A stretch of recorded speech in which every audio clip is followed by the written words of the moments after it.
हरिनाम कीर्तन संताचे पूजन घालू लोटांगण महाद्वारी मोक्षावा घरी कामारिते दाशी होय सांगो ऐशी तुका म्हणे हरिनाम कीर्तन संताचे पूजन घालू लोटांगण महाद्वारी विठ्ठल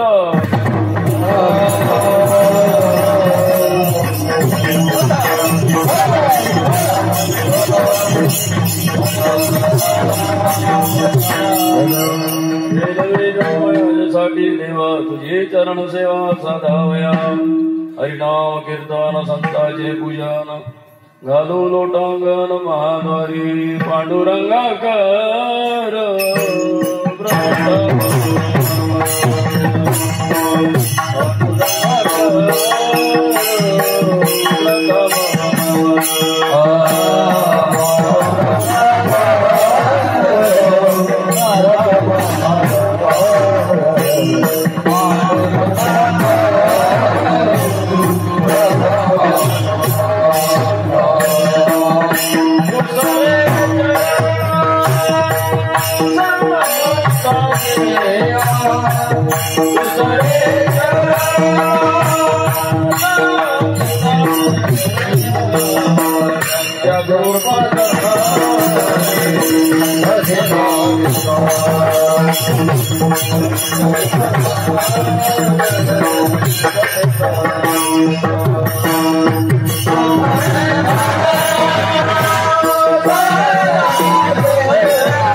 अधिकरण हे वंदो श्री चरण श्री गुरुंचे ते नमस्कार आणि आता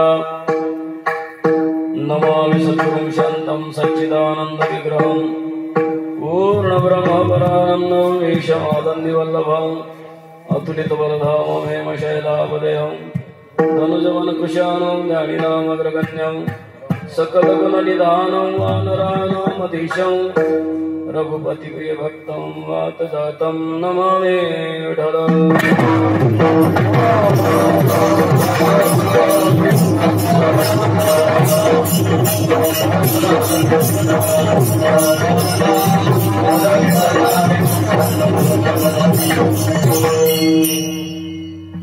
घेन मी जन्मयाजसाठी देवा तुझे चरण सेवा साधावया हरिनाम कीर्तन संताचे पूजन घालू लोटांगण महाद्वारी प्रस्तुत प्रसंगी प्राप्त स्थळी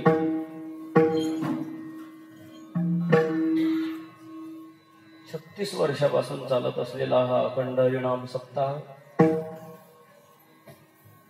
आज 2021चा हा अखंड हरिनाम सप्ताह आणि त्या सप्ताहामध्ये माझ्याकडे आलेली 5व्या दिवशीची कीर्तन सेवा कीर्तन सेवेकरता निवडलेला अभंग जगतवंदनीय संत श्रेष्ठ जगद्गुरु तुकोबरायांचा महान प्रतिज्ञा करणारा हा अभंग आहे। या अभंगातून जगद्गुरु तुकोबरायांचा पंचम पुरुषार्थ सिद्ध होतो। विठ्ठल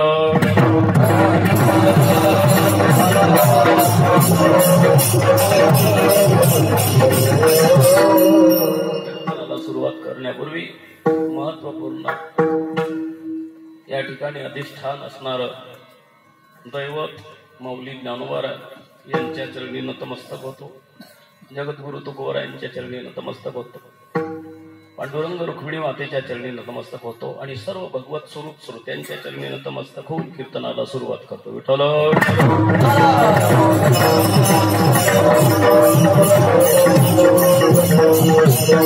जगद्गुरु तुकाराम महाराज या अभंगाच्या माध्यमातून जन्म घेण्याची भगवत सेवेची प्रतिज्ञा करतात आणि तुम्ही आम्ही जन्म घेऊन जन्म घ्यायची अवज्ञा करतो। हा दोन मधला फरक आहे। विठ्ठल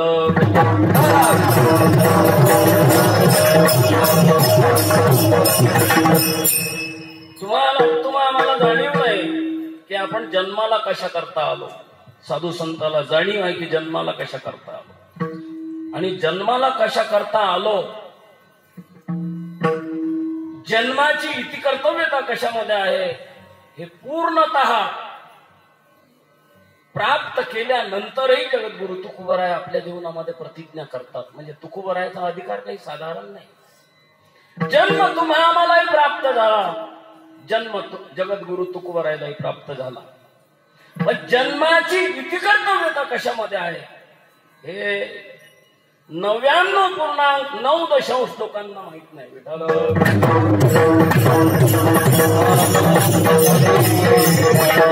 आपल्याला जर जन्माची इति कर्तव्यता माहिती असती तर यदा कदाचित संतांना पुन्हा सांगण्याची वेळ आली नसती। तुकोवर आहे म्हणतात. जन्माचं सार्थक कशामध्ये आहे? एक परमात्मा दर्शनामध्ये. तुका म्हणे जन्मा, तुका म्हणे जन्मा,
हे ध्रुवपद नाही तर तुम्ही सांगायला पाहिजे. आता मला जे आठवतं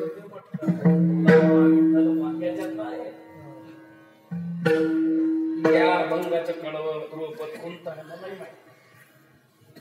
मी आक्षेप कोणावर घेत नाही. आठवलं तर तुला मला ते डबल कळवं घेता येतं, पण मला आठवलं नाही तरी मी ते प्रमाण म्हटलं. कारण काही काही कीर्तनकाराला खोटं रेटून न्यायची सवय. मला नाही, चुकलं तर बागा घेऊन यायची. चुकत नाही असा कोणी कीर्तनकार नाही, असा कोणी माणूस नाही, असा कोणी जीव नाही. चुकत. तुकोबा म्हणतात जन्माचं सार्थक कशामध्ये असाल? विठ्ठलचे एक देखलिया, तुका म्हणे जन्मा आल्याचे सार्थक. विठ्ठलची एक देखलिया, एक परमात्मा दर्शन झालं, एक परमात्मा प्राप्त झाला. आता जगामध्ये काही प्राप्त करायचं शिल्लक राहत नाही. म्हणून स्वामी रामसुखदासजीचं एक महत्वपूर्ण वाक्य आहे. महान संत होते स्वामी रामसुखदासजी. एक साधे सब सधे, सब साधे सब जाय, और जो तू सेवे मूल को फले फुले अगाय. ज्ञानोबराय सुद्धा हा सिद्धांत सांगतात ज्ञानेश्वरी. जैसे मूळ सिंचने सहजे, शाखा पल्लव संतोष. वृक्षाच्या फांद्यांना फुलांना अन्य अंगाला पाणी दिल्यापेक्षा त्याच्या मुळाला पाणी दिलं तर सर्वांगाला त्या वृक्षाच्या पाणी प्राप्त होतं. हे तसं जगामध्ये एक न प्राप्त करता आपण सर्व प्राप्त केलं तर काही प्राप्त केल्यासारखं होत नाही. आणि एक प्राप्त केलं काहीच प्राप्त झालं नाही तरी सर्व प्राप्त केल्यासारखं होतं. त्याचं नाव आहे परमात्मा विठ्ठल.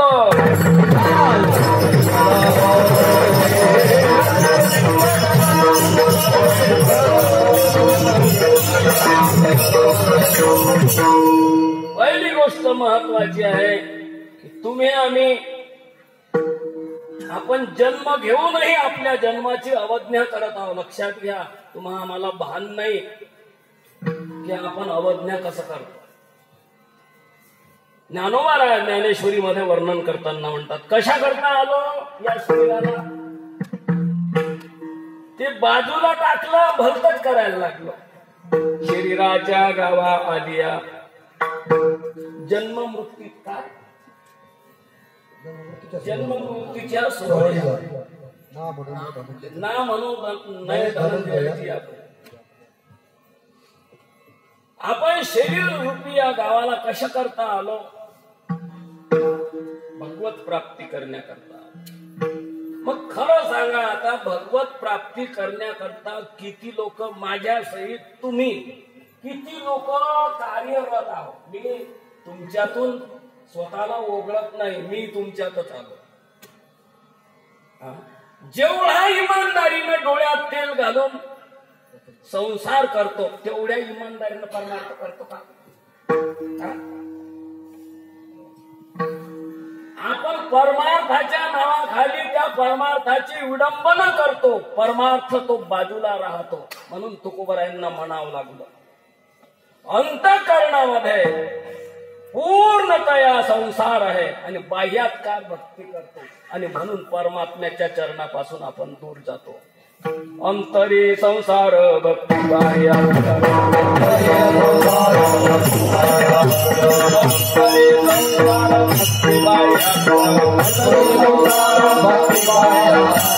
मनोनी अंतर तुझे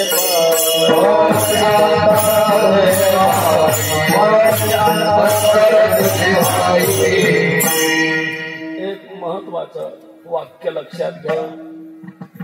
संसार आपल्यापासून दूर आहे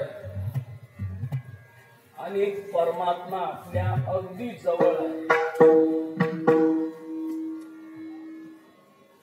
संसारातल्या वस्तू आपल्याला प्राप्त कराव्या लागतात, परमार्थात काही प्राप्त करावं लागत नाही, सर्व प्राप्तच आहे.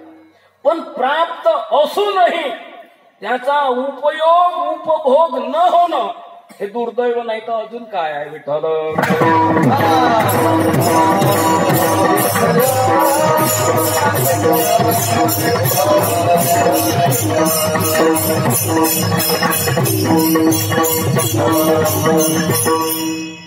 परमार्थात विस्मृती झालेली आहे आणि संसारामध्ये आपली स्मृती आहे. लक्षात घ्या, परमार्थामध्ये विस्मृती कशाची झाली? आत्मबोधाची विस्मृती झाली. का झाली? ज्ञानोबारायांचे संशोधन आहे. देहाचे वरी आदरू काय मनोनी पळीला विसरू आत्मबोधा, कामिया कामी भरू. हे इथं उशिरा आठवते, मी का करू, त्याला वय झालं. कामिया कामी भरू देहाची वरी आदरू, मनोनी पडीला विसरू आत्मबोधाचं. कारण आहे त्याच. आपला अति आदर कशावर असेल तर देहावर आहे. देहाचं थोडंसंही बिघडू देत नाही, प्रपंचातलं थोडंसंही बिघडू देत नाही, परमार्थातलं बिघडलं तरी चालतं. हा दोष आहे बरं का आपल्या ठिकाणी. म्हणून अंतर पडत आहे. नाही तर परमात्मा कोणाला दूर आहे? जो अज्ञ आहे त्यालाही जवळ आहे, जो सुज्ञ आहे त्यालाही. तिथं अज्ञ सुज्ञाचा प्रश्न नाही. कधी कधी वस्तू प्राप्त असूनही त्या वस्तूचं ज्ञान, वस्तूची जाण नसेल तर माणूस त्या वस्तूपासून वंचित राहतो. दिवाळीचा सण आला, एक बाई काम करायला लागली. तिच्या मनामध्ये शंका आली की नाकाची नथ काढून ठेवली, पुढं ठेवायची. नाकातली काढली ना मंगळसूत्रात लटकवली, कुठं जवळच लटकवली, जास्त दूर नाही. पुन्हा काम करायला लागली. काम करता करता 2-3 तासानंतर तिला स्मृती झाली. विस्मृती आणि स्मृती याच्यामधला फरक आहे. तिनंच ठेवली, तिच्याच मंगळसूत्राला ठेवली, तिलाच विस्मृती झाली, माझी नथ कुठे गेली. असंच होते. एका सेकंदात विस्मरण होतं. डोळ्यावरचा चष्मा डोक्यावर ठेवला तर माझा चष्मा कुठे गेला. हातातला पेन लिहिता लिहिता कानाला खोवला, पेन कुठे गेला. प्रत्येकाच्या जीवनामध्ये असं घडून राहिलं. त्याच्याच हातानं त्याचीच वस्तू त्यानंच ठेवलेली, पण त्यालाच आठवत. म्हणून ती बाई 3 तासानंतर स्मृती झाल्यावर माझी नथ कुठं आहे, तिनं ठेवली, तिच्याच जवळ ठेवली, तिलाच विस्मृती झाली आणि तीच कालीभुली व्हायला लागली, माझी नथ कुठं आहे. उतरंड्या पाहते, कपाट पाहते, हे पाहते, ते पाहते, पुरं घर हुसकून काढ होतीच नाही. जिथं होती तिथं पाहिली नाही आणि जिथं नाही तिथं हुसकून राहिली. कशी दिसत तेवढ्यामध्ये हिचे केस कोणीकडे, हिचं कुंकू कोणीकडे, हिचं पदर कोणीकडे, काली भुली झाली, भान नाही देहाच. तेवढ्यात दुसरी बाई घरी आली. का ग हा काय अवतार केला म्हणे 14 जानेवारी. 14 जानेवारी आता आली समजा. तुझा पदर कसा, तुझे केस विस्कटलेले, तुझं कुंकू मिटलेलं, तुला एवढी कशी सूट नाही. अगं म्हणे मी आता दिवाळी पुळा आहे म्हणून मी घर साफसुत्र करायला लागली. घर स्वच्छ करता करता मी माझी नथ कुठं ठेवली न कुठं नाही माहित. आणि नथ जर हरपली तर दणक्या आहे. काही नथ काही स्वस्त आहे का? ते महागडी नथ आहे, 50,000 रुपये तोळा. सोनं नाही काही तरी एका तोळ्याची नाही तर अर्ध्या तोळ्याची तर नथ आहे. आणि अर्ध्या तोळ्याची नथ हरवली तर 25,000चा घाटा होईल. आणि माझ्या मालकाला कळलं तर बत्ती बसल्याचे राहणार. ती बाई सुटण्यावरती घरी येणारी,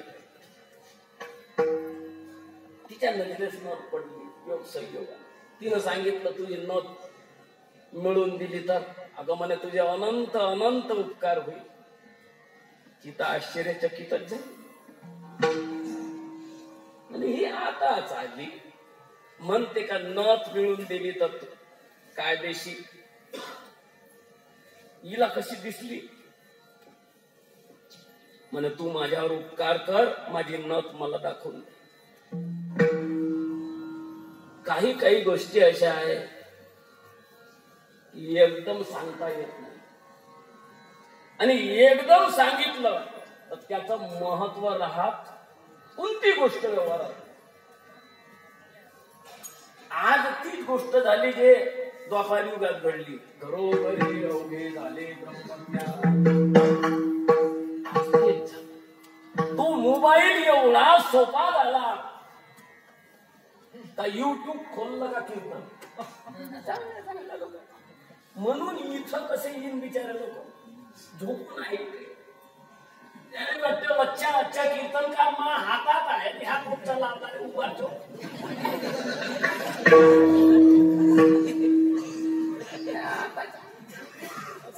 कीर्तनकार भाजून खाल्लं अशी भाषा वापरते काही लोक.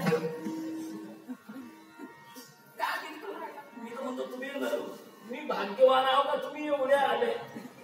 नाही तर आता घरूनच ऐकायला पाहिजे. जिकडे तिकडे प्रसारण होऊन जात. घरोघरी पाहून राहिले लोक. का तिथं जाऊन विनाकारण डोळे काढत बसण्यात अर्थ आहे. याच्यापेक्षा तर तिथं येणार काय होईल. कोणाचा विक्षेप नाही. इथं कुत्रे येईल, समाज येईल, चुकदार दिसत नजरना काही नाही काही दाखवलं. घरी शांत निवांत वातावरण. याच गावात एक काल असा होता का हा सप्ताह सुरू असताना घरोघरी दिवाळी सारखं वाटत. मी 7 दिवस राहावं म्हणून माहितीये मला. भगवानजीच्या वरच्या मजल्यावर आमचं मुक्काम आहे. टक्कल अभियान काढलं होतं. कोणताही गोवा दिसला का टक्कल करायचं. चांगले चांगले उठून पळे. गुरुजीला माहिती असत त्यांच्या घरी मुक्काम होत. 4-5 गोवा घोटले टक्कल करून मोकळे केले. लोक हे टक्कल त्यावेळेला आम्ही टक्कल करू.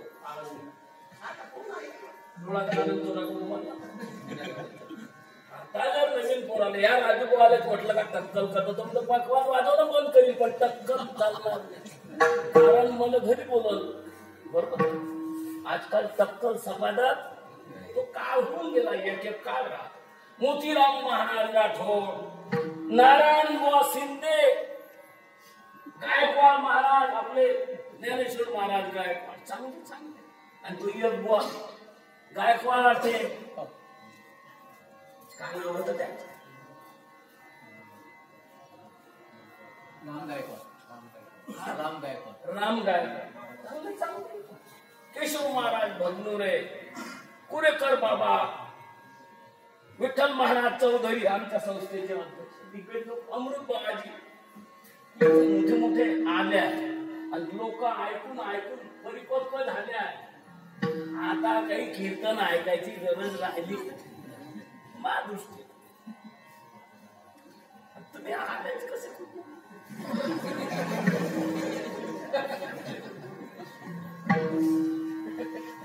मला आश्चर्य वाटून राहिलं का हे लोक एवढे आले कसे? आमच्या गावात येत नाही ना.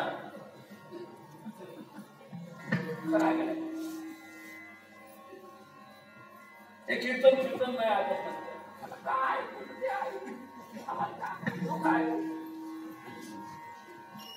एक एक काळ राहतो. ज्या कीर्तनाबद्दल लोकांच्या अंतकरणामध्ये आदर, आस्था, सद्भाव होता तो दिवसेंदिवस कमी होत चाललेला आहे. कलाकार भरपूर आहे, गाणारे भरपूर आहे. कुठून आले सोनवणे महाराज, दूर नाही. अमित महाराज, पोपटे महाराज जे आले आपण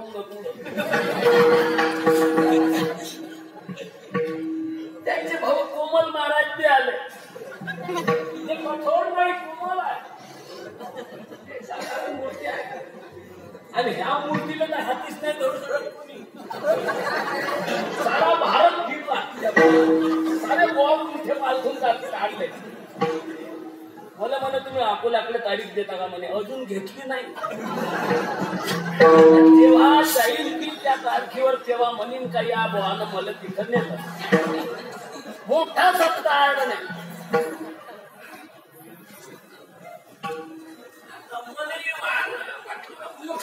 पण सर्वच मोठा सत्ता मोठा आहे तर सर्वच मोठा असत. पण आपल्याला लोक नाही चढत. म्हणजे मी निश्चित येईल. अजून नेलं नाही, अजून लॉकडाऊन खुलला का नाही खुलला काही साधारण मूर्त्या नाही बापा. ह्या दिग्गज लोक आहे. ह्या एवढ्याही लोकांमध्ये मी एक सामान्य माणूस आहे. आणि तुम्ही बोला आपलं म्हणून आलं मी बी काही दूर करत नाही. आता या हे पूर्ण अर्ध घ्यायला ते गाडी घेऊन माझी हिंमतच नाही होत. आता का सांगत होतो? असा चकमा द्यायला का सांगत होतो? एकदम सांगता येत नाही हे सांगत होतो. एकदम सांगू नये, उशिरा पाशिरा सांगावं, फिरून फिरून सांगावं, तेव्हा त्याच्या खोपड्यात राहते. ह्या गोष्टी गहन असते त्या एकदम सांगू नये. त्याच्यातलं मर्म, त्याच्यातलं रहस्य, त्याच्यातलं स्वारस्य निघून जाते. ते बाई बुद्धिवान बाई न सापडते. तिथे तर खूपच आनंद झाला. एकदम 3 तास झाले घर हुसकून राहिली, सापडली नाही. आणि हे म्हणते का ताई नथ सापडते नाही, खुशी वाटत. बाई दाखवलं दम खा. आरसा आहे का? म्हणे एक सोडून 2-2 कपाट आले आरसे. चालली इकडे आणलं, बोलावलं, नेली, केली उभी आरशा पुढं, गोदरेजच्या अलमारी पुढं. दिसते का तो चेहरा? म्हणे कसा? म्हणे 14 जानेवारी सारखा होती तशी.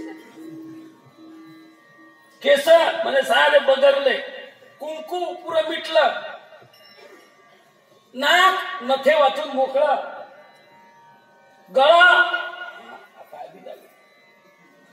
गळा म्हटलं. त्या गळ्यातले मंगळसूत्रात नथ तिनं चटकून तिनं काहीच विचार केला नाही. दोन्ही हाताची थाप मारली त्या आरशावर. आरसा फोडून सत्यानाश खाना खराब केला. सापडली नाही नथ. जोरानं बोलली सापडली नाही नथ. कुठं सापडली? आरशात का गळ्यात? हा फरक आहे. 2 मत. नथ आरशात नव्हती, नथ तिच्या गळ्यात होती मंगळसूत्राला. आरसा हे उपाधी आहे. म्हणून संत हे उपाधी आहे.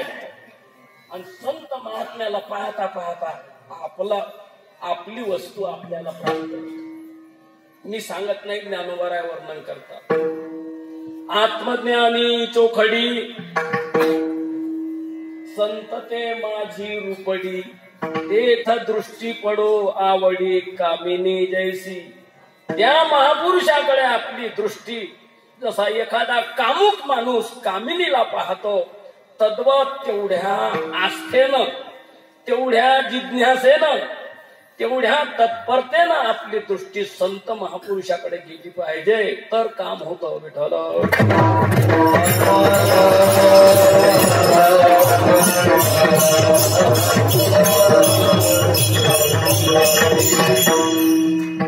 कुठंतरी आपल्या अस्तित्वाला आपण गमावलेलं आहे. ते गमावले, पण ते अस्तित्व ज्ञात करायचं असेल तर संताकडे जावं लागेल. आपल्याला आपणहून कळणार. हारपले आपण पे पावे तय संता ते पाहता दिवसावे. म्हणून वानावे ऐकावे तेची सदा.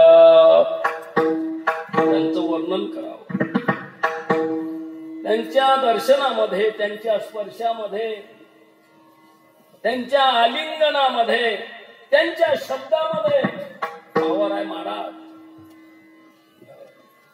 शब्द तुमच्या आमच्याही जवळ आहे, शब्द साधू जवळही आहे, पण साधूचा शब्द प्रभावशील आहे. त्यांनी जर आपल्या करता शब्द चालवला तर निश्चित कल्याण आहे. पण त्या शब्दावर काय पाहिजे?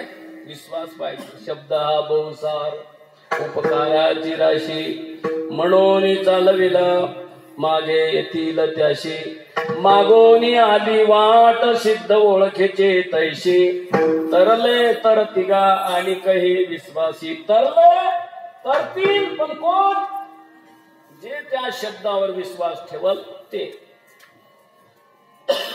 म्हणून संत महात्मे अनेक अंगानं आपलं कल्याण करतात. दर्शनात, स्पर्शनात, शब्दात शिष्यगा परिदेह घे. संत दर्शनिया लाभ पद्मनाभ जोडला. दर्शनात, शब्दात बिंब तरी वचकेची एवढे. परिप्रकाशाशी त्रैलोक्य थोकडे. शब्दाची व्याप्ती तेने पाडे अनुभवावी शब्दात. स्पर्शात, त्यांचा स्पर्श जरी झाला तरी जीवनाचं सार्थक आहे. त्यांनी आलिंगन जरी दिलं, त्यांचं आलिंगन जरी झालं तरी सायुज्य मोक्ष सहज प्राप्त होतो. आलिंगन घडे मोक्ष सायुज्यता जोडे. ऐसा संताचा महिमा झाली बोलायाची सीमा. म्हणून सर्व गोष्टी आपल्याला प्राप्त आहे. परमार्थामध्ये काही प्राप्त करावं लागत नाही. संत शरणागतीचा अभाव असल्यामुळं जीवनामध्ये आपण आपल्याला ओळखू शकत नाही. जोपर्यंत भगवत शरणागती होऊनही संत शरणागती जर झाली नसल तर कुठंतरी जीवनामध्ये अपूर्णता राहते. ज्या वेळेला संत शरणागती पूर्णत्वानं होतं त्यावेळेला जीवन परिपूर्ण ठरतं.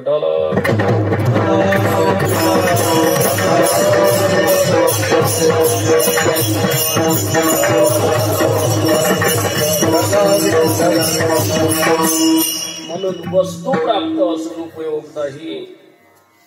वस्तूचं ज्ञान व्हावं लागतं. जन्म मिळून उपयोग नाही.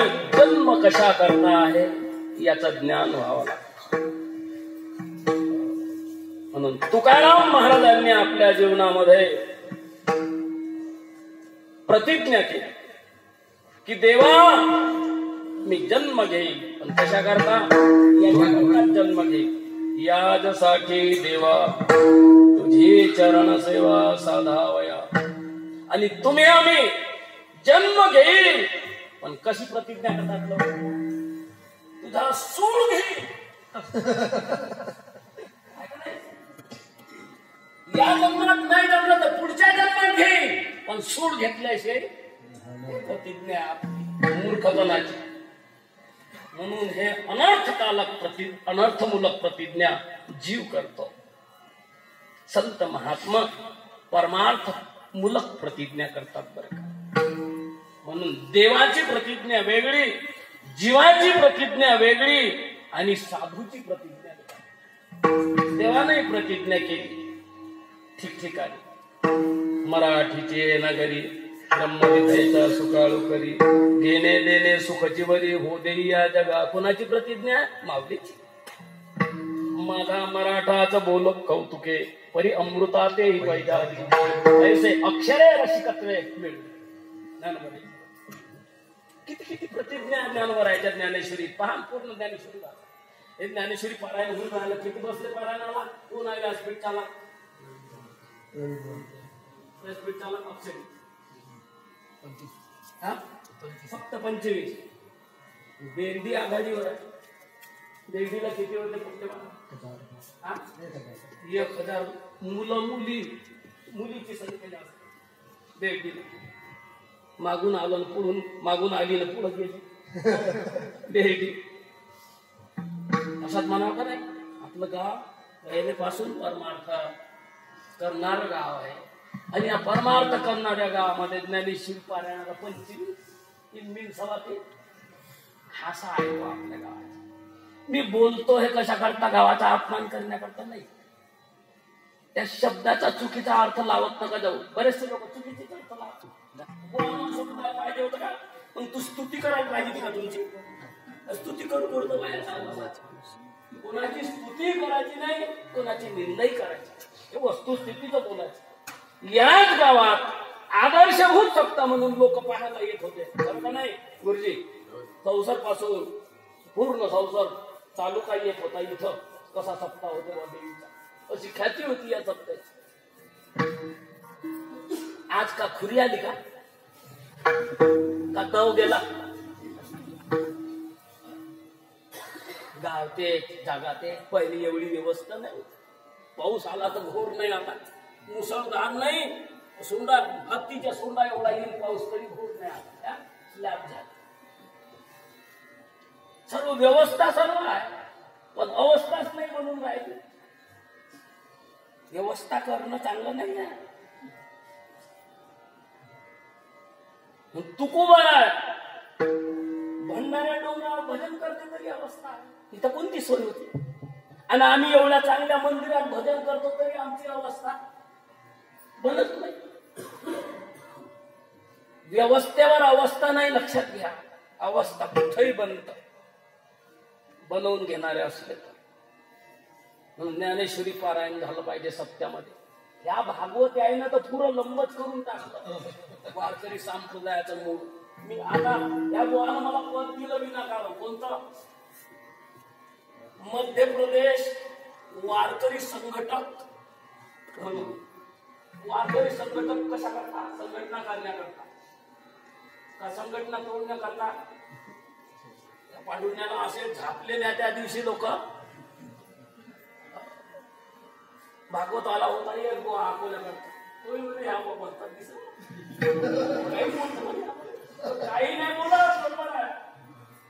या सप्त्यामध्ये 2 टाइम ज्ञानेश्वरी पारायण, 2 टाइम ज्ञानेश्वरी पारायण, 2 टाइम ज्ञानेश्वरी प्रवचन होतं. मी तर म्हणतो तुम्ही सप्ताह करताना असा नियम काढा.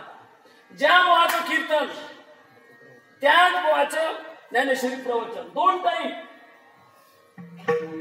किती बुवा कीर्तन आले येते आणि किती बुवा तारखी घेते तर मी पाहतो.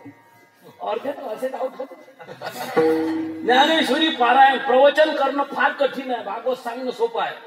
माझं व्यक्तिगत मत आहे असं. ज्ञानेश्वरीवर ओवीवर प्रवचन करणं फार कठीण आहे. पुरा बुवाचं जाग्यावर येते. कसे राहते कीर्तनाच्या तारखी घेणं, कसे राहते भागवत करणं. कोणी उठलं सुटलं भागवत करणं. अरे का ज्ञानेश्वरी पारायण नाही त्या सप्त्यात. बस मा भागवत ठेवा. बाकीचं काहीच नाही झालं तरी चालतं. ह्या एकटाच नागोबा बसून द्या तिथं धनावरचा पैसा तसासाठी. आम्ही बी रामायण करतो पण आम्ही अशा वारकरी संप्रदायाला दरार येईल अशा प्रकारचा व्यवहार करत नाही. त्याच्यात ज्ञानेश्वरी पारायण झालं पाहिजे. ज्ञानेश्वरी प्रवचन झालं पाहिजे. 2 टाइम हरिपाठ झाला पाहिजे. मी सांगतो त्या बोळाला पूर्ण सकाळच्या काकड्यापासून पटवून घ्या. सकाळचा पहाटेचा काकडा 50% नाही 90% बोळाला काकडा येत नाही. त्याच प्रवचन 2 टाइम. आणि त्याच्याच हरिपाठ 50% बुवा लोकांना हरिपाठ पाठ नाही कीर्तन करायला. का म्हणणं आहे तुमचं?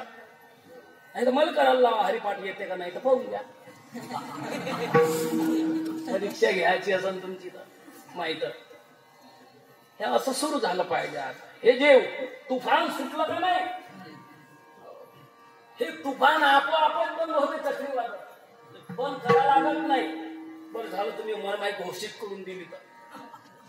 कदाचित त्या दिवशी घोषित करून आपल्या सारख्या वारकरी मध्य प्रदेश वारकरी संघटक ते अध्यक्ष बनले. मला सांगितलं मोर्चाबंदी तुम्ही करा. बंदूक मान खांद्यावर मी असं काय, मी स्वतःला खूप हुशार समजतो पहिले म्हणून या बुवानं मला पद काढून दिलं. पण बंदूक ठेवली खांद्यावर डोळे घालून मर नाही तर वाईट होशील तर तू होशील, घोड्यावर बसशील तर तू बसशील, घोड्यावर पडशील तर तू पडशील. आम्हाला काही घेणं नाही. तुम लढो हम कपडे सजाव. आणि मला सवय आहे. मला ते असं फालतू गोष्टी पटत. तुम्ही आता याच्या पुढच्या सत्ता करताना असं नियोजन करा. तुम्ही अध्यक्ष आहे म्हणून सांगतो, माईकच्या बाजूला होऊन सांगतो, तुम्ही बसल्या अडचण समोर बसायला पाहिजे. तू इकडे सरक ना. जे अध्यक्ष अध्यक्ष नाही दिसले तर उपाध्यक्ष का करू.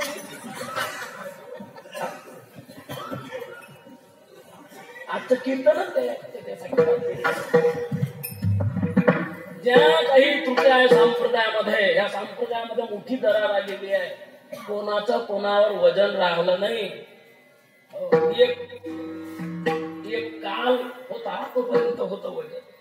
आता हम भी राणीन तुम भी राणीन कोण भरेगा पाणी. ह्या बुवा लोकांना लाईन लावायची असेल का नाही तर महामनानं तुम्ही सत्याचं आयोजन करा. सकाळी त्याचाच पहाटे काकडा त्याला बिना द्या, त्याच बुवाला कीर्तन करायचं. त्याचा काकडा झाला का त्याला नाश्ता द्या, लागेल पुरणपोळी द्या. तेव्हा काही कमी नका करू, खाऊ घाला पोटभर ठाचू ठाचू. सांगा पुन्हा आता ज्ञानेश्वरी प्रवचन, पुन्हा दुपारी ज्ञानेश्वरी प्रवचन. हरिपाठाची वेळ झाली का म्हणा आता बिना घ्या आणि मग रात्री त्याचंच कीर्तन. ह्या उपक्रम तुम्ही राबून पहा. किती भागवत होते, किती कीर्तनाच्या तारखी घेते लोक पहा कसे आऊट होते पटापट. जशी कबड्डीमध्ये क्रास अडवल्यानंतर आपोआप तुम्हाला सेकंड राहतात. क्रास रोखली का कीर्तन का बेवडे बावडी कीर्तन करायला लागले.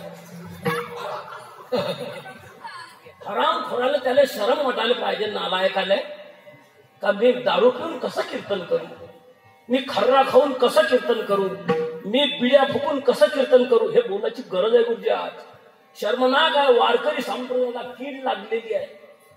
यायला जिथं पाणी नाही तिथे नेऊन पेटवलं पाहिजे.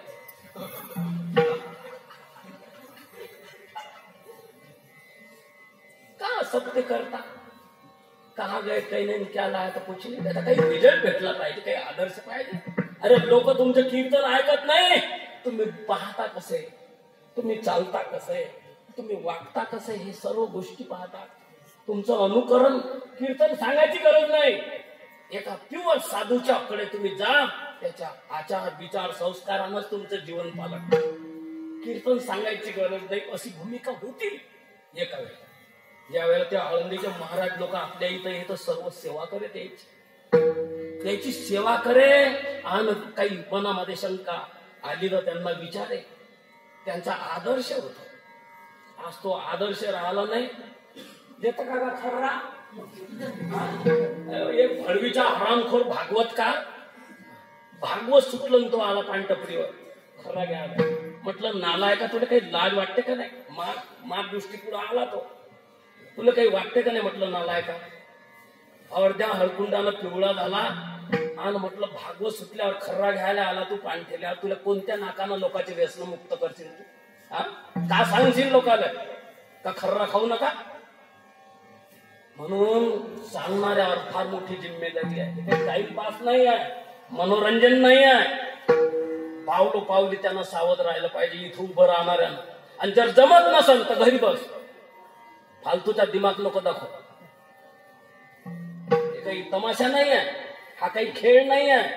हे जीवनाची एक दिशादर्शक पॉवर स्टेशन आहे. जीवनाचं दिशादर्शक पॉवर स्टेशन आहे. इथून लोकांना दिशा प्राप्त होतं. आणि तू दिशाहीन झाला तर लोकांना का दिशा दाखवतो. माझ्या अंतकरण कधी कधी खवळते महाराज. मला हे कीर्तन बंद करूशा वाटतं. काय चाललं हे जगात. कशा करता ह्या थोतांडबाजी. त्याच्यापेक्षा न झालेलं बरं आहे. पहिले आदर्श स्थापित झाला पाहिजे समाजात. लोक अनुकरणीय असतात. आईच पाहून मुलगी शिकते, बापाचं पाहून मुलगा शिकतो, शिक्षकाचं पाहून विद्यार्थी शिकतो.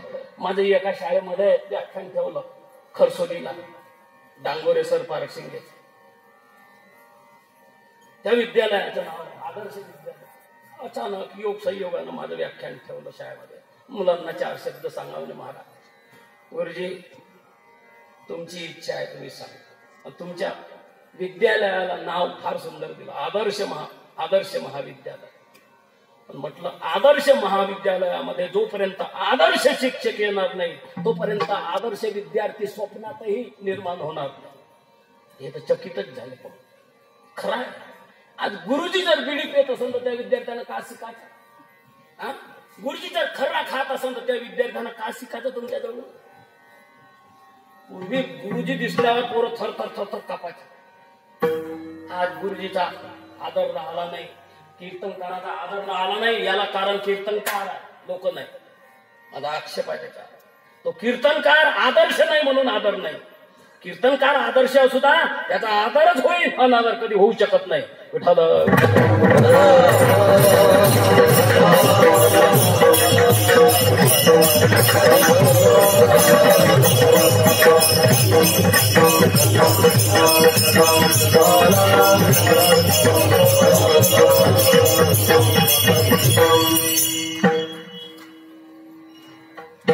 बोलता बोलता ओघ जाईल.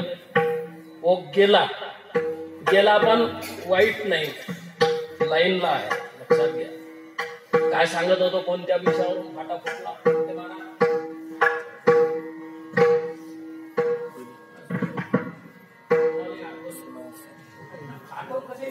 महायुद्ध चाललं ना, आठवण. महायुद्धात कोण बाकीच्या गोष्टी आठवते का.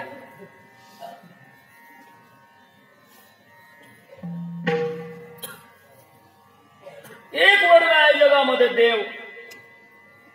ज्ञानोबरायांची ओवी सांगत होतो मी. ओव्या चालल्या होत्या. ज्ञानोबरायांनी ज्ञानेश्वरी बद्दल बोलून राहिलो. आता आठवलं मला. ठिकठिकाणी प्रतिज्ञा ज्ञानोबरायांची. तरी अवधान ऐकले निजे, मग सर्व सुखाशी पात्र होईले. हे प्रतिज्ञोत्तर माझे उघड आहे का. एवढी मोठी प्रतिज्ञा कोणापुढं निवृत्तीनाथ, सोपान काका, मुक्ताबाई, सच्चिदानंद बाबा असे अधिकार संपन्न लोक पुढे बसल्या. ज्ञानोबा हे बोलून गेले, हे प्रतिज्ञोत्तर माझे उघड आहे. मी प्रतिज्ञापूर्वक बोलतो, पण माऊलीला जाणीव झाली. बोलताना जाणीव ठेवावं लागतं. नाही तो बोलता धसाळा गेलो तसं मी नाही चालत. जाणीव पाहिजे. ज्ञानोबा सिंहावलोकन करायला लागले आणि निवृत्तीनाथांना म्हणतात, महाराज वरी प्रौढी नमोल होजी, तुम्हा सर्वज्ञांच्या समाजी देयावे अवधान माझी, विनवनी सदगीची पाकिती व्यापक अंतकरण. ज्ञानेश्वरी म्हणजे अक्षर आहे का. अक्षर नाही महाराज, हे मंत्र आहे. हे अक्षरे नव्हती देव देखा, ब्रह्म साम्राज्य दीपिका, अर्जुना लागी चितकळिका प्रगटली श्रीकृष्ण. एक साच बोलाचे नवे शास्त्र, पर संसार जिनते शस्त्र, आत्मा अवतरविते मंत्र अक्षरे. याचं नाव ज्ञानेश्वरी.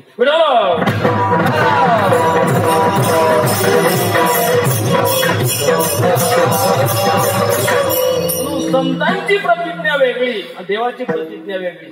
देवानं प्रतिज्ञा केली होती महाभारतीय युद्धामध्ये, न धरी शस्त्र करे मी, गोष्टी सांगेन युक्तीच्या चार.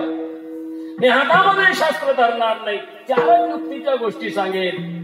पण देवाची प्रतिज्ञा शेवटी टिकली. भीष्माचार्यानं प्रतिज्ञा तोडली, मी विस्तार करत नाही. भीष्म पण केला खरा, धनुर्धरा रक्षिले. देवाची प्रतिज्ञा तोडली भीष्माचार्यानं. जीवाची प्रतिज्ञा वेगळी आहे. जीवाची अनर्थमूलक प्रतिज्ञा आहे, जीवाची स्वार्थमूलक प्रतिज्ञा आहे, संतांची परमार्थमूलक प्रतिज्ञा आहे. कारण प्रत्येकाच्या प्रतिज्ञेमध्ये वेगवेगळा भाव आहे. भगवान परमात्मा प्रतिज्ञा करतो, आपल्या भक्ताच्या प्रतिज्ञेपुढे आपली माघार घेतो, पण आपल्या भक्ताची प्रतिज्ञा पूर्ण करतो बरं का. म्हणून जगद्गुरु तुकाराम महाराज या अभंगाच्या माध्यमातून फार मोठी प्रतिज्ञा करतात. जे प्रतिज्ञा मुनी, ऋषी, जपी, तपी, योगी, सिद्ध यांना करता आली, ती प्रतिज्ञा तुकोबारायांनी केली.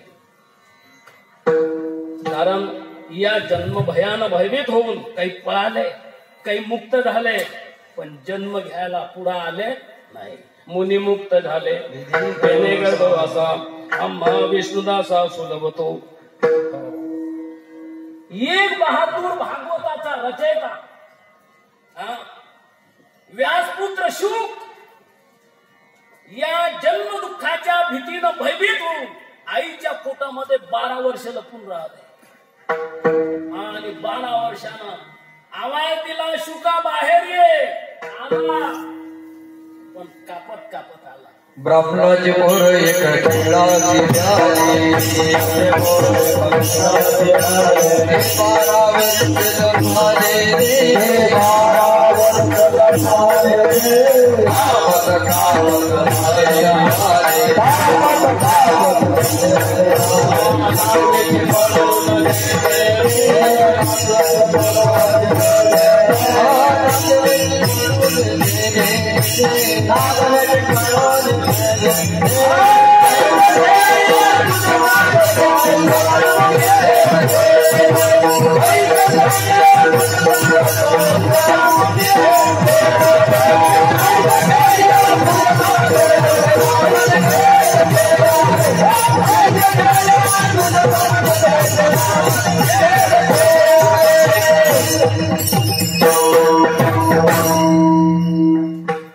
ज्यांनी काही एक मोबदला न घेता एका शीताच्या ऋणातून उत्तीर्ण होण्याकरता परीक्षित राजाला भागवत सांगितलं. कशा करता? एक शीत अन्न खाल्लं होतं पांडवाच्या यज्ञामध्ये, ते ऋण आपल्यावर राहू नये, त्या ऋणातून मुक्त होण्याकरता परीक्षित राजाला काही एक मोबदला न घेता भागवत सांगितलं. भागवतकारानं हे लक्षात ठेवलं पाहिजे आता का आम्हाला किती ऋण झाला आमच्यावर. लोक पुरणपोळी खाऊ घालते, आपल्यावर किती ऋण आहे. भागवत सांगताना पहिले याचा निवाडा केला पाहिजे का आपल्यावर लय ऋण आहे, आपण कोणतीच अपेक्षा करू नये. निस्वार्थ बुद्धीनं भागवत केलं पाहिजे, रामायण नाही.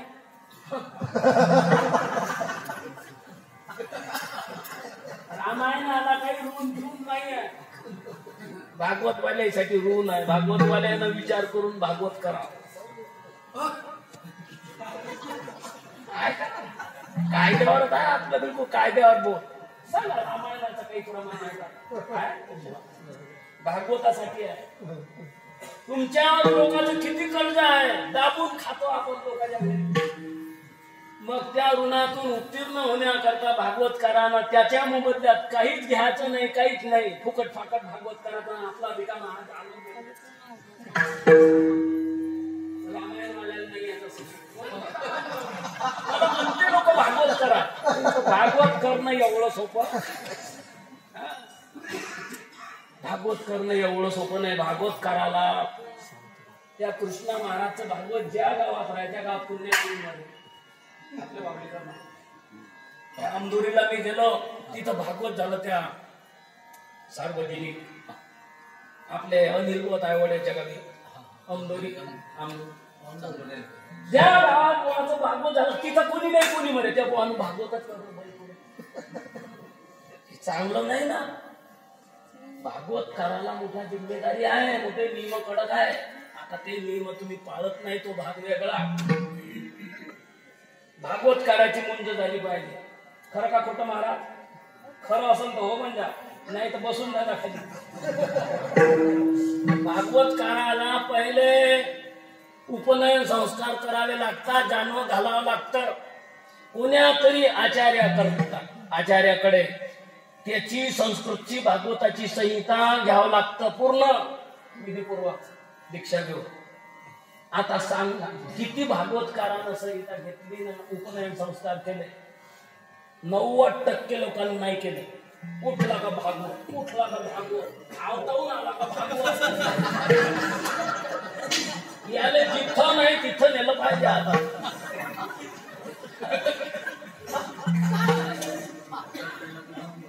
हे विडंबना आहे, विडंबना नाही. इमानदारीने सांगू शकतो भागवत चांगल्या प्रकारे. आत्मविश्वास आहे मला, भागवत चांगल्या प्रकारे सांगू शकतो. रामायणात भागवताच्या कथाही सांगतो मी, रणालाही सांगतो भागवताच्या कथा. पण मी स्पेशल भागवत का नाही करत? मग हिंमतच नाही होऊन राहिली. ह्या तुटपुंजे भागवतावाल्यापेक्षा कितीतरी पटीनं चांगलं सांगू शकतो. पण मला माहिती आहे भागवताचे नियम काय, मी नाही करत. एकच भागवतकार होते पहिले, कोण? रामचंद्रजी महाराज डोंगरे. आता तर दगड काढणारा भागवतकार. बाई बी भागवत सांगते ना, बुवा बी भागवत सांगते. भारूडवाले ते घोटीचं योग बोकडे आता भरत करतो. आता भागवत करायला लागला. आता भरत नाही भेटणार आणखी त्याच्या आहे काय का? मी भेटच नाही ना कोणाला. त्या दगड ठेवला, पार तुळशी पत्र ठेवून दिला घरी. आलो तर तुमचा, नाही आलो तर भिवून खऱ्या गोष्टीला कहून द्या. माणसानं पापाला भ्या, खोट्या गोष्टीला भ्या, खऱ्या गोष्टीला भ्या. फाशीवर चळवाची मिळाली तरी नाही भेटणार. नाही कोणा गोळी घातली तरी नाही भेटणार. समोर कोण घे कोणाच्या बापाचं खाल्लं का? ज्याची खरी सेवा त्याच्या भर काय जीवा. खोटं राहील तर भ्यायचं, खऱ्या गोष्टीसाठी भ्यायचं नाही. त्या खाली हालूनच घेतली आहे पक्की. विस्पार नाही तू उस्पार.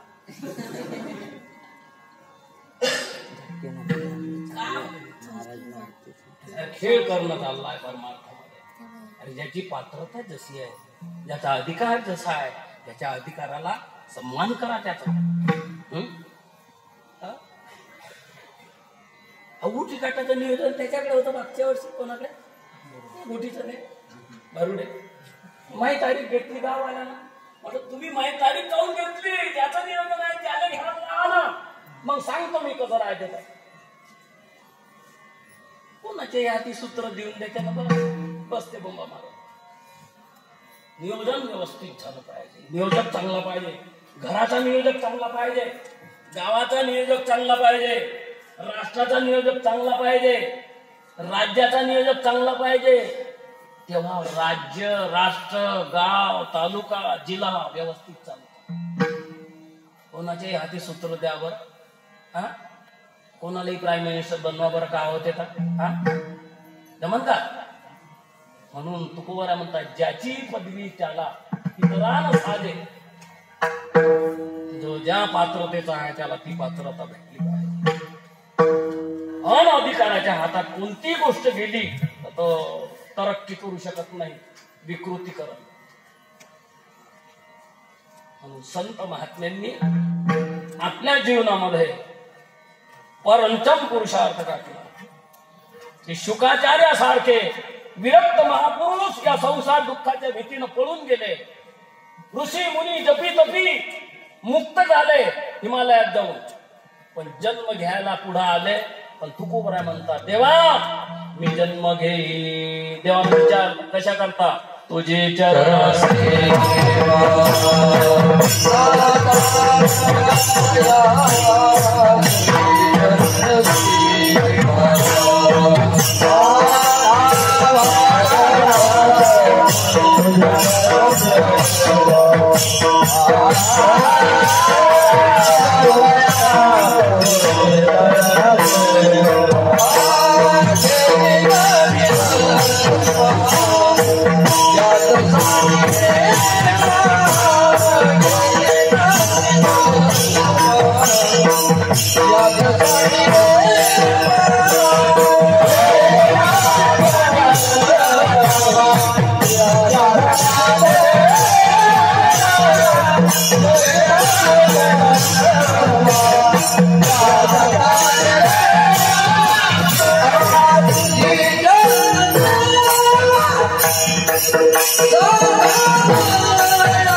पर्याप्त कारण तुकाराम महाराज सांगतात. देवा याच्या करताच मी जन्म घेईल. याच्या करता म्हणजे कशा करता तुझी चरण सेवा साधावया. भगवंताच्या चरण सेवेमध्ये सर्व सेवेचा अंतर्भाव होतो. हे मग असे बोललो हत्ती के पाव में सबके पाव. आकाशात पतितं तोयं यथा गच्छति सागरः सर्वदेव नमस्कारं केशवं प्रतिगच्छति. याने एका परमात्म्याची सेवा केली सर्वांची सेवा केल्यासारखं होतं. म्हणून जगद्गुरु तुकाराम महाराज म्हणतात देवा मी जन्म घेईल पण कशा करता याच्या करताच. याच्या करता म्हणजे कशा करता तुझी चरण सेवा साधावया. भगवंताची चरण सेवा साधण्याकरता जन्म सर्वांचाच आहे पण सर्व भगवंताची चरण सेवा करत नाही हे दुर्दैव आहे. तुमचा आमचा सर्वांचा जन्म भगवंताच्या सेवेकरताच आहे. हा जन्म एवढा सुलभ नाही, एवढा सहज नाही, एवढा सोपा नाही. फार कठीण आहे जन्म घेणं. पण तरी तुकाराम महाराज प्रण करतात की देवा मी जन्म घेईन आणि जन्म घेऊन तुझी चरण सेवा साधी. भगवंताची चरण सेवा मध्ये नेमकं काय हो तुकाराम महाराज म्हणतात चरण सेवेमध्ये ज्या सेवेचा अंतर्भाव आहे त्या सेवेचं वर्णन द्वितीय कडव्यात तुकाराम महाराज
मध्ये समाविष्ट आहे हरिनाम कीर्तन, हरिनाम संकीर्तन. का कलियुगामध्ये हरिनाम संकीर्तनाशिवाय जीवाला दुसरा पर्याय नाही. याच्यात कोणी अज्ञ असो, कोणी सुज्ञ असो, पात्र विचार भगवंताच्या नामाच्या ठिकाणी नाही. हरिनाम कोणी घेऊ शकत आणि कोणाचाही उद्धार नाम करू शकत. एवढा पॉवर आहे. 1 का 2 का 3 का 4 नामेची तारिले कोट्यान्वे कोटी, नामेची वैकुंठे बैठे गेले. पण नाम हरिनाम संकीर्तन कसं करायचं? नाथ महाराजांना विचारा. नाथ महाराजांनी त्याचं मर्म सांगितलं हरिपाठात. हरिनाम अमृत सेविका, हरिनाम अमृत सेविका, मोक्षाचे भूत दृष्टी,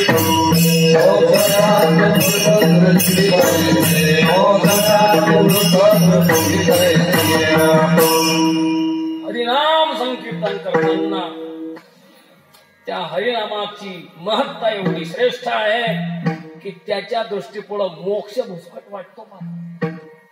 हरिनाम हे साधारण नाही. आणि पहिले भजन म्हणायचं, हरिनामाने तरले पार, हरिनाम घेऊ वारंवार, टाळविना घेऊनी जाऊ पंढरीला. हे भजन गात्यातलं नाही, माथ्यातलं होतं. सांगून दिलेलं बरं नाही लोक मग गात्यातलंच नाही. गात्यात नाही आहे, माथ्यातलं होय. पहिले आम्ही भजन करू आनंदीला जायच्या आधी ती आठवण आली म्हणून सांगितलं. अनंत तार म्हणून हरिनामामृत, हरिनाम कीर्तन. दुसरी चरण द्या. संताचे पूजन, संतांचं पूजन करा. नाही पूजन करता आलं तर संतांचा अवमान कधी करू? तुकोबारायांना विचार. तुम्ही पूजा करायला बसले आणि संत जन घरी आले आणि तुम्ही पुष्प मंत्र देवाला वाहून राहिले. देव म्हणतो काय दगड मारून राहिला काय? संताचा अतिक्रम, देव पूजा तो अधर्म. देव सारावे परते, संत पूजावे आरते. देव पूजा बाजूला टाका, संताची पूजा प्रथम करा. आणि संत पूजा न करता देवाचीच पूजा करता मंत्र म्हणून राहिले, पुष्प वाहून राहिले. ते देवाला वाटतं दगड मारून राहिले. येती दगड तैसे वरी, मंत्र पुष्प देवाशिरी. देवाला वाटतं हा दगड मारून राहिला. संतांचा अतिक्रम म्हणजे अनादर होऊ. मग संतांचा आदर कसा करायचा? नाथ महाराजांना विचारा. घालू संताशी आस,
मग मला किव येऊन पाहिजे किव बारीक सार पक्का झोडपते जोराला कोणाच्या कीर्तनात पकवान होता या सांगायच्या आली ना तर कोणा विचार आहे कीर्तन करावं नाही करावं हिंमतच नाही होत ना जीव पाहायला मोहरी सारखा पकवान पाहायला हत्यासारखा तरी म्हणजे मना येईन तसा झोडत काही ऐकाय नाही करत आणि म्हणून तो सिलेक्ट झालाय कुठेही चालते तो आपल्या जीवाची परवाच नाही करत नाही तर आम राखून तो आमचा एक तबलेवाला आहे तो श्याम त्या सावंत वाड्याचा जीवन घेऊन टाकते तो पुरा बडा त्याच्याकडे असा पाहिजे का तसा काही काळ होय ह्या शेवटी त्याची सीमा आहे ना आवाज वाढवायची जास्त वाढवशीच्या मारते श्याम अरे ते विचारू नका आणि ते हळून टाकला पाहिजे तबलाही आवाज आला पाहिजे असं साऊंड मला पाहिजे त्याने तो बिचारा काहीच ऐकलं नाही कोणाला त्याच्या जीवाच्या पाहून मला जीव येऊ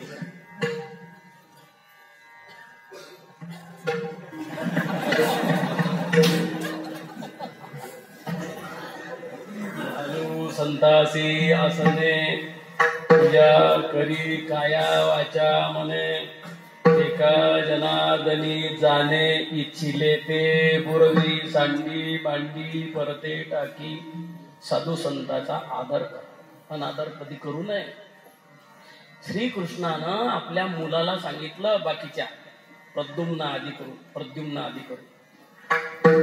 पुरोहो करता आला तर साधूचा आदर करा अनादर कधी करजा नका आणि शेवटी त्या यादवामध्ये एक होत पाहिलं मोठं सुंदर होत विचित्र होत साम नावाचं आता बाकीच्या आहे ना युनियन केली त्याला तिला गळाला लटकून काही काही लोक तसे आहेत म्हणे याची परिणाम घेऊ त्याचं पोट वाढतं पाहायला सुंदर होतं पुरी सारखं दिसेल त्याच्या चिरकुट्या भरून पोट वाढवलं नेला एका साधूचं महाराज याला पोरग होईल का पोरगी होईल तो महाराज माझ्यासारखा फेटा बांधणार तो पॉवरफुल महाराज त्यानं सांगितलं माझी विटंबना करता का माझी मजाक करता माझी थट्टा करता का अबे याला पोरगही होणार नाही ना पोरगी होणार नाही याला मुसळ होईल आणि ते सर्व यादव कुळाचा नाश करत पहा हे जाणीव होती देवाला देवानं सांगितलं असं चुकून नका करता साधूचा अनादर केला तर यादव कुळ नष्ट झाला तो साधू आहे का नाही हे द्या सोडून पण जर साधूचा वेश बी असेल त्याचा तरी त्याचा अनादर कधी करू आता लोक भाई तिंगलकर मी एक दिवस नागपूरच्या बस स्टँडवर गेलो आता ते सेफ विकणार सेफ घ्या म्हणे महाराज मला गरज होती मी काय घेऊ मी चाललो गेलो पुढे असा मला बरे मग आसारामचा मला काय समजलं त्यावेळेला ते आसाराम प्रकरण चालू होत आणि माई बी गाडी होती त्या आसारामची उतारा भावावर काढला कोणाची माय मरे ना कोणाच्या स्वप्नात कसे लोक आहेत मोठं कठीण आहे हे या मार्गात वाटचाल करणं म्हणजे तुम्हाला काही साधी सोपी गोष्ट वाटली का परमार्थामध्ये येणं म्हणजे काही सोपं आहे म्हणता का तुम्ही अरे पावलो पावली ठेसा एक भेटलं मला महाराज का करता तुम्ही माणूस पाहूनच बोलतो कीर्तन करतो कुठं शिकलंय किती वर्ष राहिले आता इंटरव्ह्यू होती ते असणार राहिलो 5 वर्ष काका शिकले शिकलो काका न काकी काका असं म्हणते विचारसागर पंचदशी ज्ञानेश्वरी गीता गाथा मग कोणत्या ज्ञानेश्वरीत होतं देवाच्या का चोराच्या 2 आळंदी याचे कोणत्या आळंदीत होते देवाच्या का चोराच्या एक चोराची आळंदी आहे तिथंच, पण त्याला तिथं डोकं नाही लावलं का ह्या चोराच्या आळंदीत जातात तर चोऱ्या करतात, ह्या कीर्तन करते त्या आरती देवाच्या आळंदीत गेला असत. म्हटलं देवाच्या आळंदीत. मग आम्ही तर काही वेगळंच ऐकलं म्हणे ज्ञानेश्वर महाराज बद्दल. म्हटलं का? ज्ञानेश्वर महाराजांनी भिंत चालवली तर तुम्हाला चालवता येतात. म्हटलं ह्या तर बसला छातीवर आता. केवढी आपत आहे शिंदे महाराज, आता का सांगा तुम्ही त्या नाही म्हणा. आणि म्हटलं आळंदीला 5 वर्ष राहिलो, शिळ्या भाकरी खाल्ल्या, इंद्रायणीचं पाणी केलं थंड्या पाण्यानं. ते तुमच्या गावाचं नाही काय भगवान का काय नाव त्याचं, हा बाण बोत्या भगवान लग्न होतं तर त्याने नेलं आळंदीला आणि आंघोळ करायला गेलो इंद्रायणीवर सकाळी सकाळी. जसं पाणी नव्हतं बर्फासारखं, आणि त्यानं डुबकी मारल्याबरोबर ते झालं ना गार, थंड गार होऊन गेलं पार. आम्हाला सवय होती दररोज. ते म्हणे तुम्ही मूर्खा मलाही मूर्खा आणलं म्हणजे इथं मराठा आळंदी. हा तुम्ही आपल्या जीवनाचं वाटोळ केलं म्हणे माही वाटोळ करायला आणलं म्हणे. एवढं सोपं आहे का ते? 7-7 दिवसाच्या शिळ्या भाकरी तुकडे कांडू कांडू खाल्ले आम्ही, तेव्हा इथं बोलून राहिलो ठासून. तुम्हाला वाटते मजा? हे मजाक नाही आहे. जावे त्याच्या वंशात तेव्हा. आता तुम्ही खूप खाऊ घालतात, आम्हाला पचत नाही, आणि तेव्हा पचेत खायला भेटे नाही, अशी गंमत झाली. म्हटलं आळंदीला एवढे वर्ष घासली फुकट नाही. ज्ञानेश्वरांनी भिंत चालवली तर आम्हाला का बरं चालवता येणार नाही? चालून दाखवा. त्याला उत्तर द्यायला लागलं. ज्ञानेश्वरांना केव्हा भिंत चालवली? चांगदेव महाराज भेटायला आले. कसे आले? वाघावर बसून आले, आकाश मार्गाने आले, हातात सापाचा चाबूक घेऊन आले. तेव्हा ज्ञानेश्वर महाराजांनी भिंत चालवली. म्हटलं माझ्याकडून भिंत चालवून घ्यायची असेल तर तू तिकडे जा, वाघावर बस. ते तर महाकडे पाहत राहिलं, फोटो काढला. मला माहिती होतं मी भिंत चालवत नाही, आणि ही वाघाजवळ जाते. वाघावर बसणं तर दूरच, वाघाजवळ तर जातो. वाघाजवळ गेलं का एका घासात तर खाते आले, एका घासात खाल्लं तर आपल्या भिंत चालायची गरजच का? असे लोक आहे शॉर्ट सर्किट. असे शॉर्ट सर्किट आहे लोक जगात. का बोलू आता? कोण्या रंगाचं कोण भेटल न का विचारल काही सांगताय. एक जण आलं म्हणजे म्हणे एकादशीच्या दिवशी शिवरात्र आली तर फराळ कायचा करा. म्हटलं का डोकं फिरलं का? एकादशी तरी शिवरात्र कशी किती मी तिथीचा क्षय झाला तरी नाही समजा. याला उत्तरच नाही शास्त्रात, कोणत्या शास्त्रात नाही. पण आता म्हटलं येत नाही बाबा, तो पाया पडतो मी. एकादशीच्या दिवशी शिवरात्र कशी येईल? ह्या द्वादशीच्या दिवशी येते तिथीचा क्षय झाला तर. पण एकादशीच्या दिवशी किती तिथ्या बदलल्या तरी शिवरात्री येऊ शकत नाही. एवढं पंचांग पक्का म्हटलं बा नाही समजा आधीच तर. आता ह्या असं नाही ऐकत. आता पाहिजे आता बत्ती. म्हटलं आता तू इच्छाच आहे तर घे. म्हटलं आता ऐकून. एकादशीच्या दिवशी शिवरात्र येत नाही, पण तू म्हणतो समजाच आता टेरीच पेटला तर तुम्ही पुरी करूनच देतो. म्हटलं एकादशीच्या दिवशी शिवरात्र येत नाही, पण समजा आलीच तर लोणकडे तुपात डालड्याचे भजे काढून खा. म्हणजे महाराज लोणकडे तुपात डालड्याचे भजे कसे होईल? म्हटलं मूर्खा, एकादशीच्या दिवशी शिवरात्र कशी? असे उत्तर द्यायला लागते. मग बसला त्याचा दम.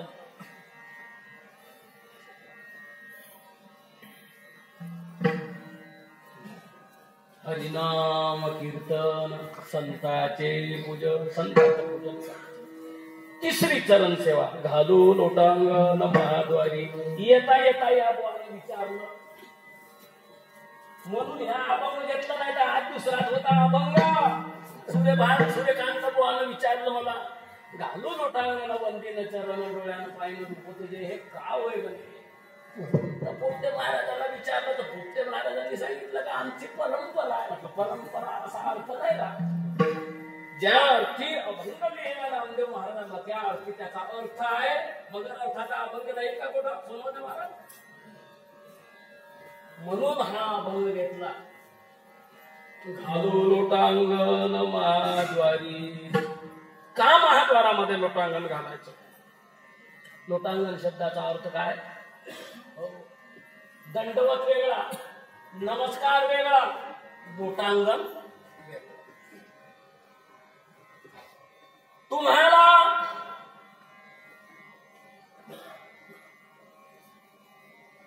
पूर्ण सुखी व्हायचं असेल तर देवाच्या महाद्वारामध्ये लोटांगण घाला. मी सांगत नाही, प्रमाणानं सोडील कधी. मी आपल्या मनानं काही सांगणार नाही, तेवढं पक्का आहे आपल्याजवळ. लोटांगण घालून महाद्वार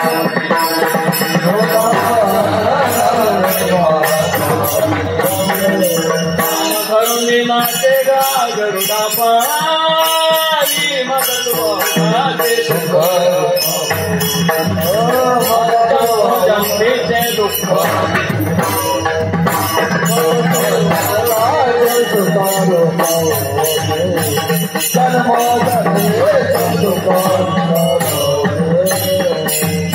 का देवाच्या महाद्वारामध्ये लोटांगण घालायचं? तुम्ही आम्ही प्रत्येक जीव अहंकार ग्रसित आहोत आणि हा अहंकार अन्यत्र कोणत्या साधनानं जाणं संभव. म्हणून सर्वश्रेष्ठ एक साधन आहे लोटांगण.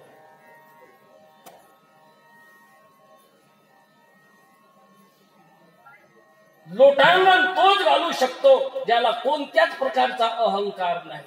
ज्याला अहंकार आहे तो कदापि लोटांगण घालू शकत.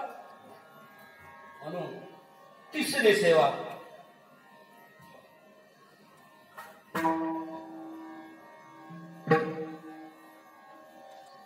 हरिनाम कीर्तन संताचे पूजन घालू लोटांगण महाद्वारे. महाद्वारामध्ये लोटांगण घालू. आणि हे करत असताना आम्ही कसं राहू? आनंदे